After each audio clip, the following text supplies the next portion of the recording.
Hello' everyone, good morning. Welcome to my mini blog. আশা কৰোঁ সকলো ভালে আছে, ময়ো ভালে আছোঁ। আৰু আজি যাই আছোঁ মই উৰুকাৰ বজাৰ কৰিবলৈ আমাৰ শনিবাৰ বজাৰত। চাই থাকক বজাৰত কি বজাৰ কৰোঁ, কি কিনো। আৰু মোৰ মাতটো বহুতেই বেয়া হৈ আছে, একচুৱেলি মোৰ চৰ্দি লাগিছে। আপোনালোকে মোৰ ভইচটো ইগন'ৰ কৰিব আৰু চাই থাকক বজাৰত কি কিনো, কি পোৱা যায়।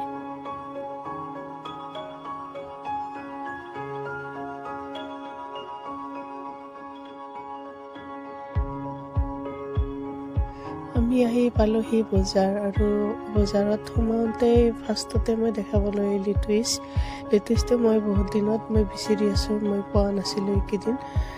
আজি পাই গ'লোঁ। তো মায়েৰ যিহেতু ফেভৰেট হয়, সেইকাৰণে মই দুটা লৈ ল'লোঁ। সৰিয়হ দামো বহুত কম কৈছে, আৰু এই লিটুইচত থাকে ভিটামিন চি আৰু ভৰপূৰ প্ৰটিন থাকে, সেইটো হেল্ডিও হয় বহুত। দুটা লৈ ল'লোঁ। ইয়াতে ল'লোঁ দুটা কলডিলত বহুত দাম কৈছে, তথাপিও দুটা লৈ ল'লোঁ, উপায় নাই। কলডিলত বহুত আইৰণ থাকে, দুটা কলডিল লৈ ল'লোঁ। এতিয়া যাওঁ আমি বেলেগ কিবা চাওঁ।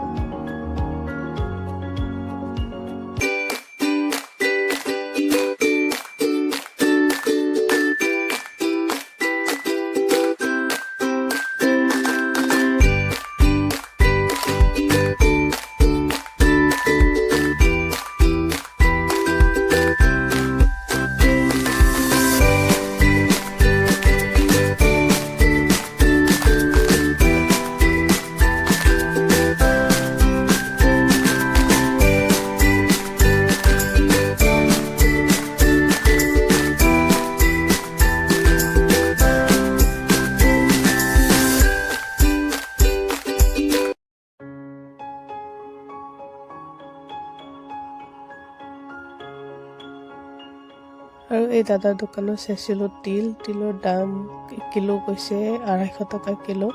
উৰুকাৰ কাৰণে বস্তুৰ দামবিলাক বাঢ়ি গৈছে, উপায়তো নাই, ল'বই লাগিব। লৈ ল'লোঁ 1 কিলো। আৰু এতিয়া আমি বেলেগ কিবা চাওঁ।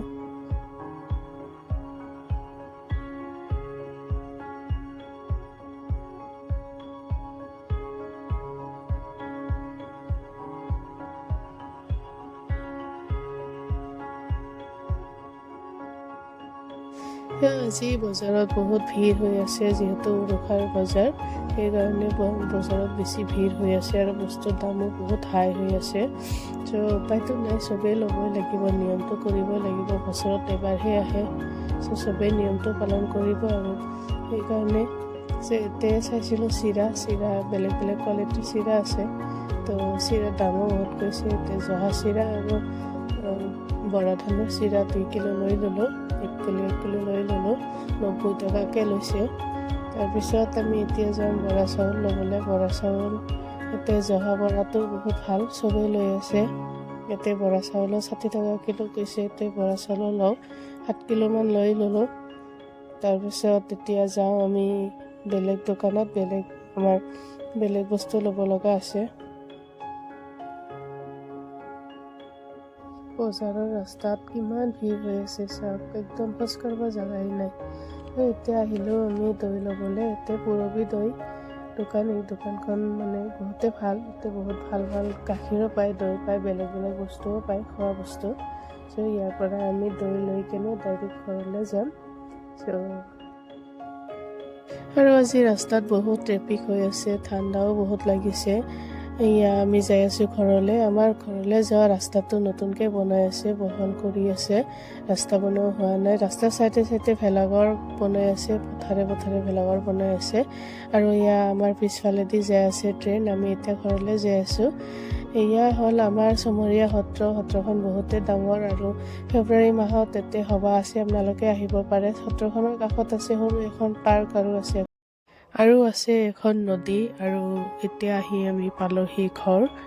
আমি এতিয়া অলপ ৰেষ্ট ল'ম। ৰেষ্ট লৈ কিনে ৰাতি চাব যাম মাছৰ বজাৰ। আমি অলপ ৰেষ্ট লৈ ল'ম। আৰু এতিয়া বাজিছে ৰাতি 9:30। আমি আহিছোঁ মাছৰ বজাৰলৈ। চাওক কিমান ভিৰ হৈ আছে, বেলেগ বেলেগ জেগাৰ পৰা মানুহ আহে মাছ ল'বলৈ। আৰু ইয়াতে চাব পাৰে আপোনালোকে কিমান ডাঙৰ চিতল, ভকুৱা আৰু বেলেগ বেলেগ মাছো আছে। বেলেগ বেলেগ মাছো চাই আছোঁ। এইবাৰ সেই বস্তুৰ বহুত দাম হৈ আছে ভোগালীত। আৰু আজিৰ ভিডিঅ'টো এইখিনিয়ে। ভিডিঅ'টো যদি ভাল লাগে লাইক কমেণ্ট শ্বেয়াৰ কৰিব আৰু মোৰ চেনেলটো নতুন ছাবস্ক্ৰাইব কৰি দিব প্লিজ। আৰু অসমবাসী ৰাইজলৈ মোৰ তৰফৰ পৰা হিয়া কৰা আন্তৰিক শুভেচ্ছা জ্ঞাপন কৰিছোঁ ভোগালীৰ। আজিৰ ৰাতিটো আপোনালোকে হাঁহি ধেমালি উল্লাসেৰে পাৰ কৰক আৰু ৰাতিটো উজ্বলাই তোলক তাৰে কামনা কৰিছোঁ। থেংক ইউ ফৰ ৱাচিং and take care. Bye by.